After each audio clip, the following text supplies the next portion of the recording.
di sini saya akan menjelaskan tentang menentukan deformasi dan posisi stres pada otomotif komponen yaitu Tokyo Arm dengan ketebalan 5 mm dan ada beberapa gaya, yaitu dua buah gaya, yaitu FY sebesar 400 Newton dan FX itu 3000 Newton dengan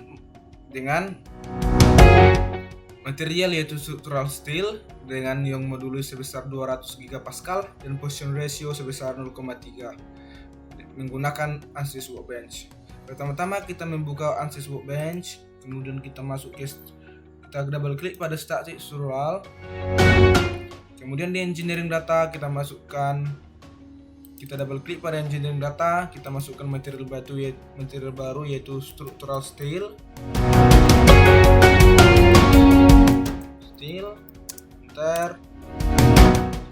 steel.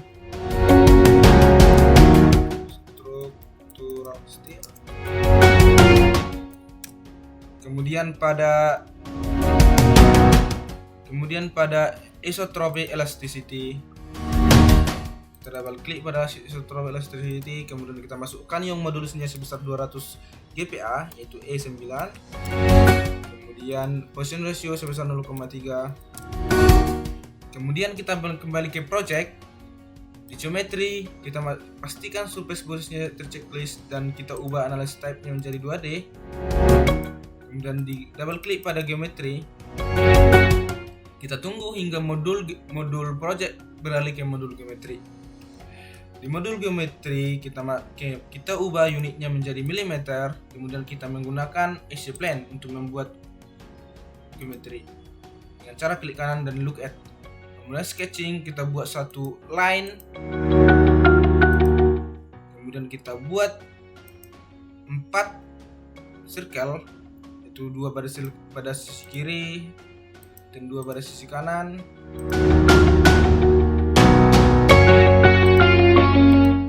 Kemudian kita dimensi dengan klik pada dimension kemudian general.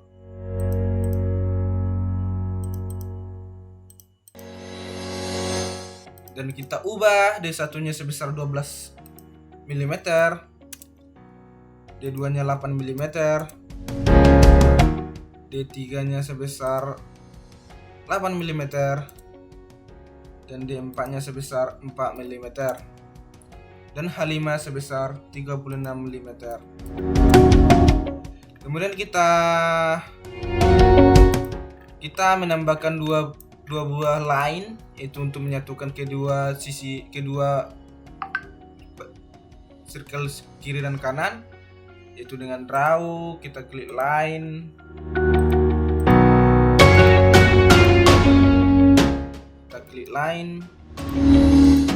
kemudian untuk menghubungkannya kita ambil dimension constraint, kemudian kita tajam dimension.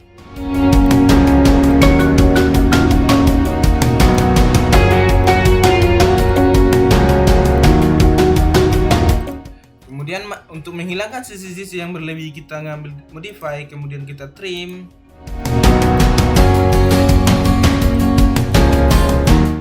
Kemudian kita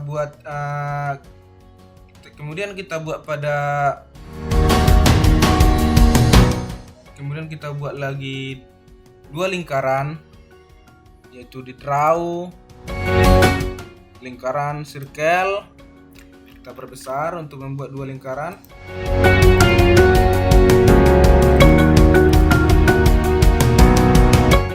Lalu kita dimension, kita generalkan untuk membuat dimensi, yaitu sebesar 3, pada dimensinya sebesar 3 ya 1,5, jari-jarinya memang 1,5, kemudian kita buat 3 mm, kemudian kita ubah dimensinya yaitu length dari sisi ini ke sisi ini. Kita generalkan dari sini. Oke. Generalkan. Kita ubah dimensinya.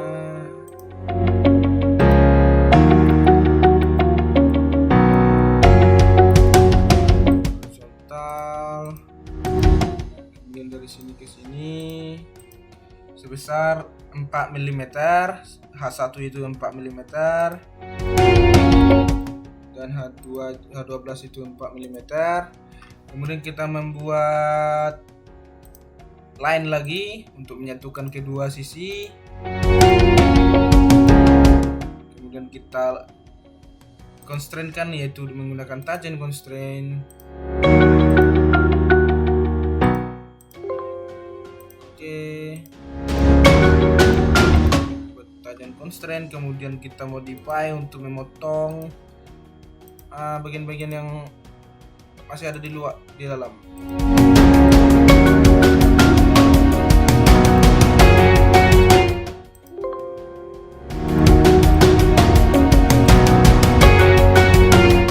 Kemudian kita klik ini untuk memotong.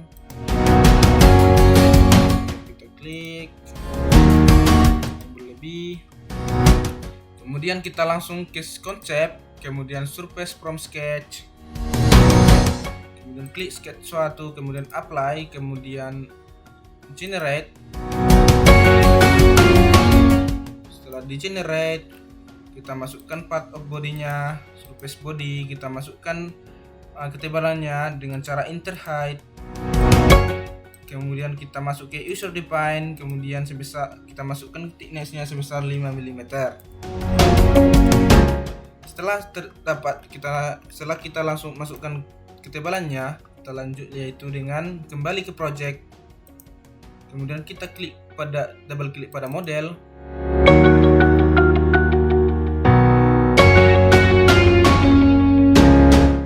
Klik pada model.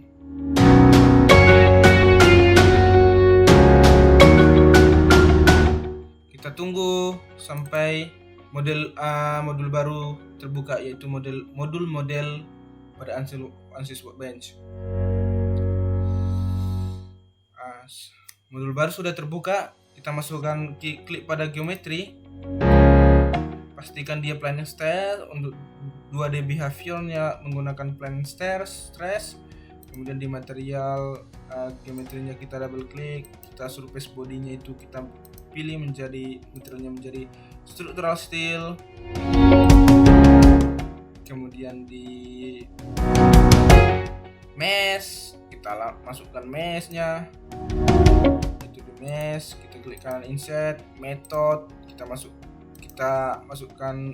seleksi di bodinya, kemudian masukkan mesh lagi, insert sizing, masukkan apply, masukkan elemen size di sebesar 1,5 kali 10 pangkat minus 3. Enter. Kemudian di static struktural kita masukkan fix support. Kita masukkan support fixnya itu kita fixkan di pada hole terbesar, yaitu ini. Kemudian apply, kemudian kita masukkan static strukturalnya lagi, klik kanan pada static struktural, kemudian kita masukkan pressure.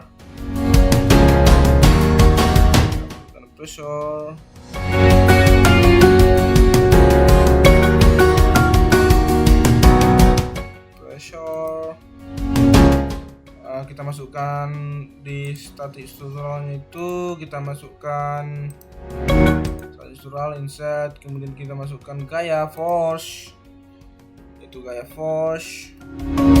Kemudian kita masukkan force sini, dengan kita masukkan vektornya dengan komponen, yaitu di arah Y, sebesar 400 Newton di FY, 400 Newton, dan di FY FX, di FY itu 400 Newton,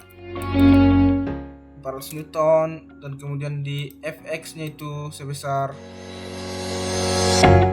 3000 Newton. Klik enter.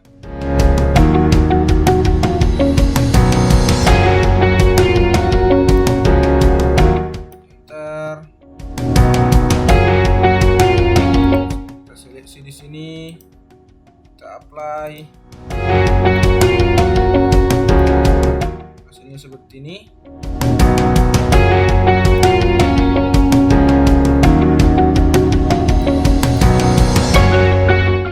Kemudian di solution kita akan mencari deformation, total deformationnya. Kita masukkan pada insert lagi, kita masukkan stress, yaitu untuk mencari equivalent for missile stress.